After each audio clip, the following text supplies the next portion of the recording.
Hello everyone. Today we are going to discuss about the very important lesson that is called the life processes. Life processes means the basic functions which are very necessary for the organisms to be alive.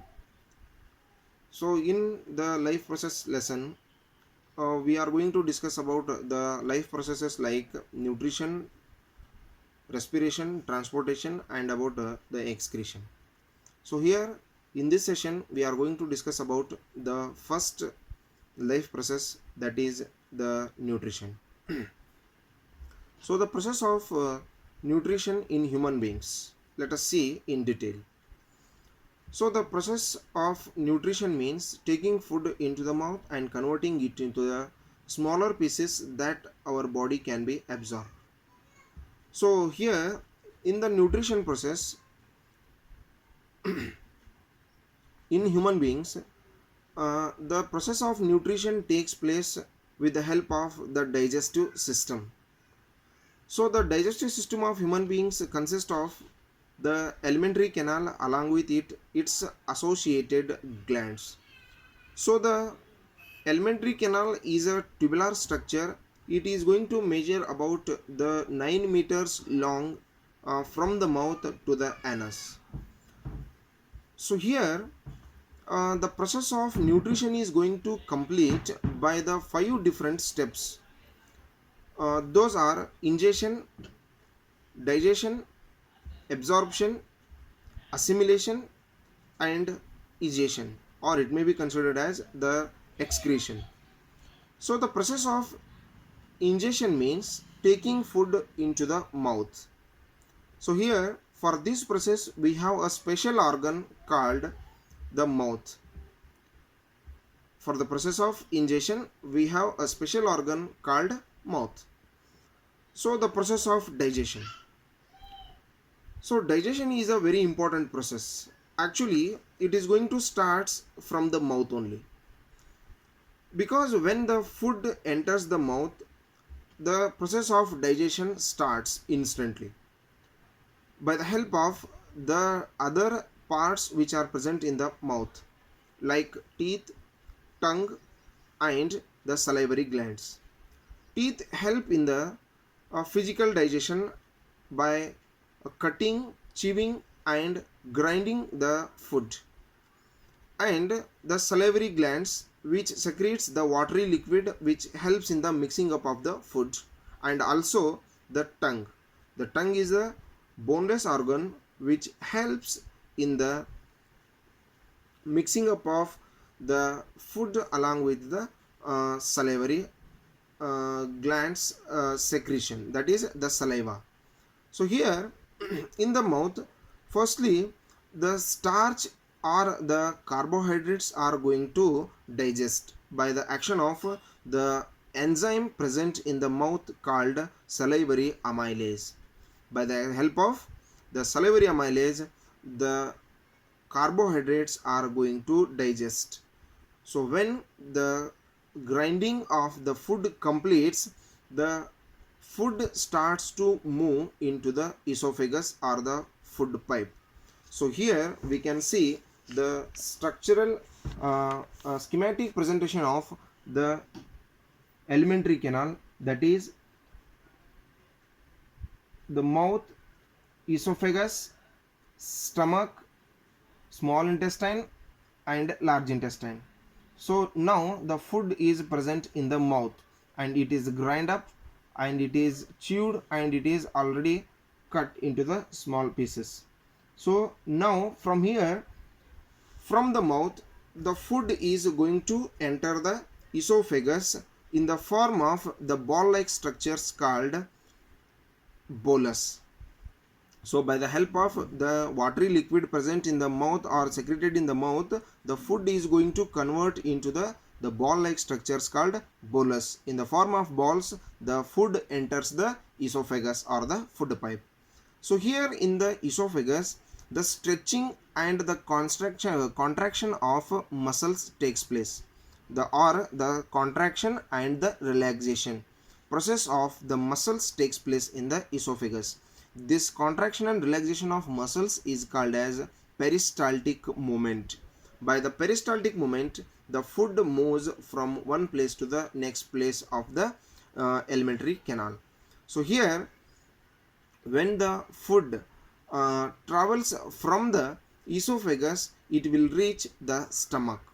So stomach is the largest part of the alimentary canal or the digestive system. It is a J-shaped structure, and it is very important structure, because here in the stomach the food is going to remain for 3 hours. So in these 3 hours maximum the food is going to digest. So here in the stomach, very different kinds of materials are going to be produced. So firstly, a complex substance, that is the gastric juice, is going to be produced. So in this gastric juice, variety of materials are there. So those materials like the HCl or hydrochloric acid, the mucus, and the enzyme pepsin. So these three substances are going to play their own different role in the digestion. So first, the HCl. HCl is the acid, as you already know that. So it is very the strongest acid. So it helps in the killing of the bacteria which enters the stomach along with the food. So here, along with this one, by the presence of the acid in the stomach, the food will become acidic. And also the function of HCl is, it will make the enzyme active. The enzyme which is produced in the stomach, that is the pepsin enzyme, that will become active by the presence of HCl. And the mucus. So the mucus is also the very important material produced in the stomach, that helps in the protection of the inner walls of the stomach from its own secretions like the HCl, because the HCl is the strong acid. If it is going to harm the inner walls of the stomach, if the mucus is not there. So if the mucus is not there, it will harm the inner walls of the stomach, and it will cause the ulcers in the stomach. So here we should be very conscious about the functions of these different materials which are produced in the stomach. So as you already know that the process of ingestion, digestion, absorption, assimilation, and excretion or egestion are the processes of the digestive system. So here in the digestion system, or in the digestion step, the process of digestion starts from the mouth only. So when it enters the stomach, the production of different types of materials takes place. Those are hydrochloric acid, those are like mucus, and pepsin. The pepsin is the enzyme which helps in the digestion of proteins.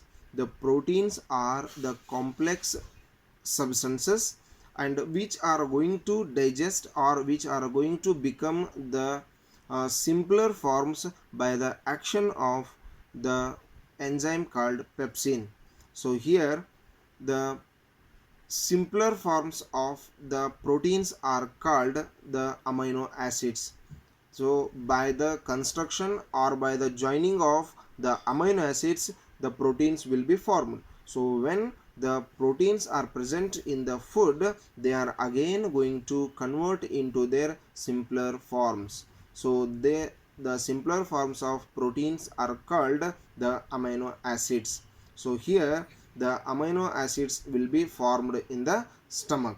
So as we know that when the process of digestion starts in the mouth, firstly the carbohydrates will convert into their simple forms called sugars, and in the stomach the proteins are going to convert into the amino acids.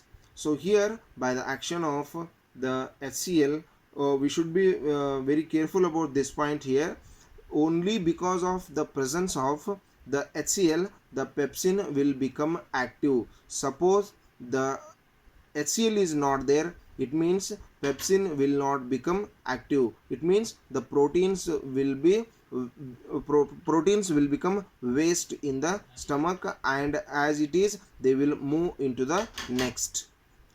As it is they will move into the next part of the digestive tract. It means they are going to be waste. So here we can see that the all the parts of our digestive system are going to play their own important role. So each and every single secretion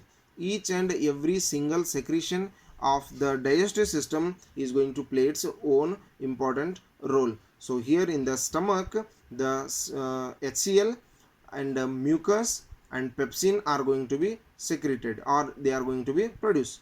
So here the process of conversion of the proteins into amino acids takes place. So regarding the next digestion step, we will see in the next session. Thank you.